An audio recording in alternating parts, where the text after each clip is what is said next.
Welcome back, ladies and gents, as we dive into our NA matches. But first, we wanted to catch you up on what went down last week with Hydra Nation as they geared up to defend their title for a third time. Last week's challengers were the returning Bottom Barrel and newcomers Patron Pulverizers.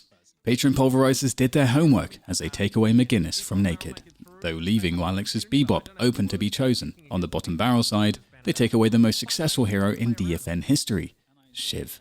In the beginning of this match, young Calc on the Abrams was heavily punished as he had died twice in lane. As we approach the first real fight of the match, Patron Pulverizers descend on lane 2 with 5 players looking for kills. This team fight. Yeah, it's going to be a party. Death Slam though, up now from Deathy. Focus fire going on the Yagoo. Yagoo having the Shadow Transformation under fire. Paradox swap out. Yagoo though right now tries to get away. The slow walk of Shade as Yamato can't find a way out. Pulverizer's down 1. Barrel's so reasonably healthy right now. This is under pressure, gets slammed, cubed himself just in time. If it's enough to get out. Turning fire, Blink falling in the fray. Trade outs across the board here, Dan, but Deathy making the most of it.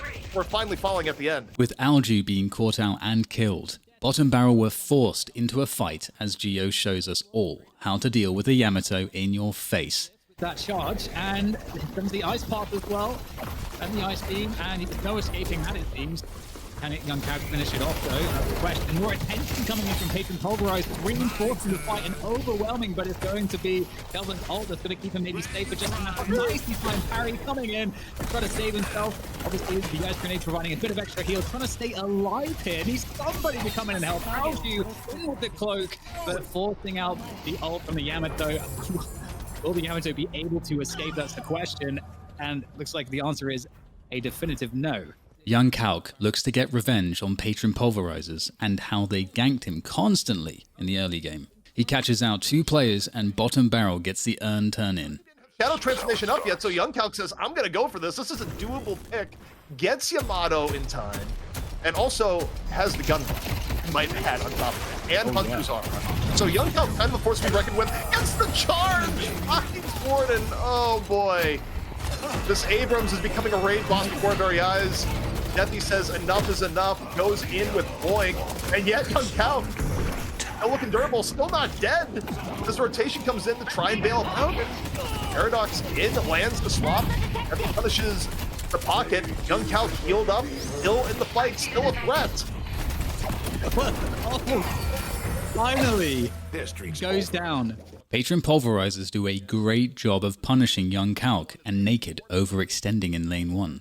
However, they have nothing to stop Wallix and Algae from pushing down their lane 3 Walker. For the Viscous, Naked not quite able to roll away, and as tanky as young Calc is, don't know if this is going to work out in his favor. It's a whole lot of yellow and one Abrams, 4 guys. As Patron Pulverizers are trying to retreat from a fight in lane 2, Bottom Barrel goes on the chase. The Barrelers come out ahead, 5 for 3. Okay, this is desperate stuff. Algae with that affliction is supremely annoying, and the finishing blow should surely find its way here as well. Everyone's being chased down. This disengage is taking Patron Pulverizers like quite far back towards their own side of the base here. But are they going to be able to survive? Are they going to be able to make it? It's still on. It's a long fight that just continues here, Dan. The pursuit in progress from Bottom Barrel. Dyson Cullen getting very, very low. Deathy somehow still alive on a Women of Prayer. Just gets a flog off. Now gets a rescue beam. Even back and forth. Alex, though, striking. It's Red Pashi. Here's the threat here, Dan. Young Calc towards the end. Outside, still on the hunt, looking for Yamato. As the fight breaks down, it's breaking down more for Bottom Barrel. Finds deck, both teams trading out, 3-2. Thus far, followed through. Into off Yamato. Yeah, I mean, it's 3-3 right now. Naked gets caught out, giving Patron the man advantage. But Bottom Barrel doesn't seem to care as they push into a 5v6 and get 5 kills. Flashy only a little bit low. Now you got young Calc pacing down Basilius. Fight taking place by this little ball. Oh, from out of nowhere, the charge from Calc ends up dying, but makes his mark known, sets up Bottom Barrel to even out the fight, perhaps more. Pashi and Boing very low, trying to escape here. Boing and chased down by Alju. No way out. And Dan, that might set up our first mid-boss of the map.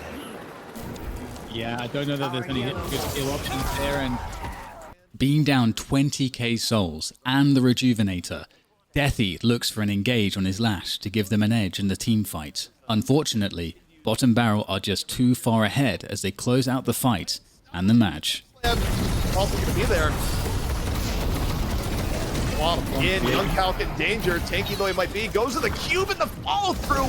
Way better from Bottom Barrel. Death Slammer, no. Great support by Naked in the moment. And this could be the game in total, Dan. That's how quick things can escalate. Patron Pulverizers had the option to maybe bring it back, but one bad fight when the other team has Rejuve. Hydra Nation didn't seem to be too worried over Wallix and his Bebop as they let the pick go through, instead banning McGuinness. Bottom Barrel took away Lady Geist, the first time we've seen her banned here at DFN. With not much happening in the first 10 minutes, besides Hydra Nation denying Wallix from becoming an all-powerful robot, Rocker and co give up defending the urn to instead focus on the objective game, taking the lane 1 Walker. Yeah, it comes on in, and I think they get the urn turned in, and this was a case of, okay, we're gonna go for the urn, and as a result, we might give up a little bit of building progress here. Hydra Nation was able to get another Guardians. Flick and Leffer were left with the impossible task of defeating their lane 3 Walker against 4 players. Not only are they successful and get a kill, so does Rocker in lane 1 and DMB in lane 4. do the hook, and at the same time, Rocker having a bit of trouble there on the Shiv. On this first lane, but somehow, I mean, it's Shiv. I was going to say somehow still alive while it's Shiv, so that explains that. Hydra Nation gets 2 picks and turns towards the mid-boss. Algae with a nicely timed affliction on 3 players is the crack in the defense Bottom Barrel needed to win this fight. Really else to be used, but affliction comes in, the cloak as well, massive AoE damage raining upon Hydra Nation as the rejuvenation buff descends from the ceiling. Who's going to pick this one up? He dive into the pit to try to contest it, and it's going to go to Hydra Nation. Nice pickup from Flick. Absolutely heroic play, but Young killed everyone. Knowing the inevitable of having to face Wallix and his Hyper Beam, Hydra Nation do a great job of disengaging a fight until the ult is over and then turning the fight around. Charge into the wall, tries to finish off the Infernus, might have missed the punch. Meanwhile, Hydration gets the urn in. Team fight, progressing. Quig, DMB, pretty low. Young Calc under pressure, 75 HP in the Dream, still somehow alive. Pressure doesn't finish him. Teammates, meanwhile, getting 2 on the outskirts. Hydra Nation, 2 down here so far. Combustion in from Infernus. Wallix goes down. Young Calc can't get away. And it's cleanup time for Infernus. Pretty good outcome here from Hydra Nation so far after a little bit of a rocky start. DMB just setting in the pressure from the outskirts. Geo falls.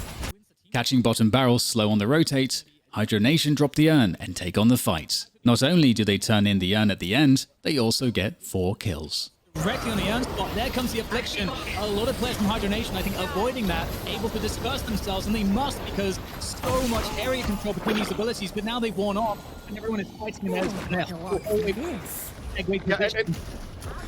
And Dan, Calc was able to force the fumble of the urn in the beginning. However, with the focus on that, Bottom Barrel down 2. They take the fight indoors, works out a little bit well. They're able to get Rocker into a bad spot. Urn still up for grabs. Hydration says, I'm gonna grab this mid-fight. No one else is gonna grab it here. Depositing the urn, and no, the Abrams charge, not quite in time.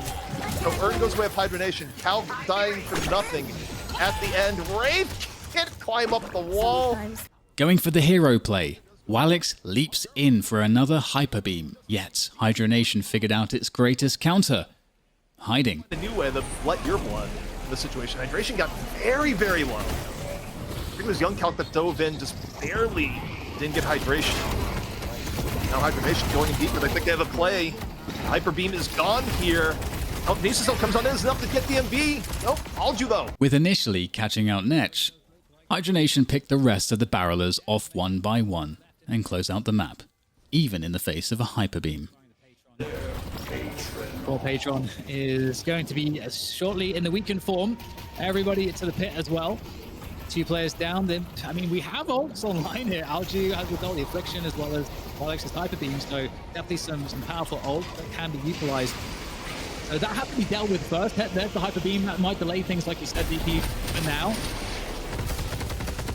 Hyper Beam and Unstoppable just flying time, but here's the thing, the beam is gone. It won't be off and hook into the pit. Not be enough to take down 7. It's a lot of damage, aided, of course, by the spawn turret. So 7 comes down, very quick walks, and now goes for another beam refresher. Given, of course, double the uptime to the Hyper Beam in over the top, and it's not enough to stop the rain of damage onto the Patron. Hydra Nation taking map 1. Satisfied with how the first match went, both teams decided to keep their bans the same. Unsatisfied with how long the first map took to finish, Hydra Nation are able to pick up kills in 3 different lanes simultaneously. And Knack unable to stay alive, the frozen shelter, not quite enough, and now here comes the pressure on the Kelvin. Bottom Barrel get a good fight at the earn turn-in, but playing the macro game, Hydration gets the lane 1 Walker and turns that into a lane 2 Guardian. Aerial tech online to get that angle as the fight continues, and it's looking pretty good here for Bottom Barrel. Algae kicking things off, and going to get picked up by Young Calc as well, so they are making this one count so far. They just have to not give up any kills, but there it is. Rocker's going to pick up 1 for a 6-kill streak as the fight continues, and it looks like Hydra Nation are being rooted somewhat at this point. Yeah, I mean, Bomb Barrel, we talked ahead of time that their team fight was going to be better, especially early on with all the team fight-centric ultimates. They get flicked, they're on the chase down, Frozen Shelter comes out, and there shouldn't be a way out this time. They see the pressure come on in, and Furnace goes on down. Can't burn through the ice dome, as it turns out. Noticing the man advantage Bottom Barrel has, they go for the engage. Unfortunately, yet again, Hydra Nation were smart in the positions they took, retreating away until Hyper Beam was over. Do it with the Hyper Beam instead. That's going to be an impressive force. They're doing lots of damage. 5 DPS, majestic lead, popped again to get a better angle on the fight. And it's not looking too horrendous here, but they did obviously lose Young Calc already. Hydration has gone down, so Shiv can die, but in Shiv's place, 2 more will die from Bottom Barrel. You look at that, because at what cost? And it was a great job to actually get Shiv down, but you have to invest so much. After cracking open the base of Bottom Barrel, Hydra Nation lost 2 players retreating away. Luckily, the Rejuvenator is on their side as they boost back to the lane and finish the game, being the first ever team to win 3 consecutive weeks in a row. Yeah, the win conditions were pretty specific for Bottom Barrel. They would meet them, Hydra Nation. I mean, they are the North American super team, and we have had good performances from them, so delivering, that's to be short. I'd love to see them play PS, actually. Yeah, well, one day. We'll get them at LAN at some point. Yeah, the but the Patron is going down. It's Hydra Nation, 3-time champions here at Deadlock Fight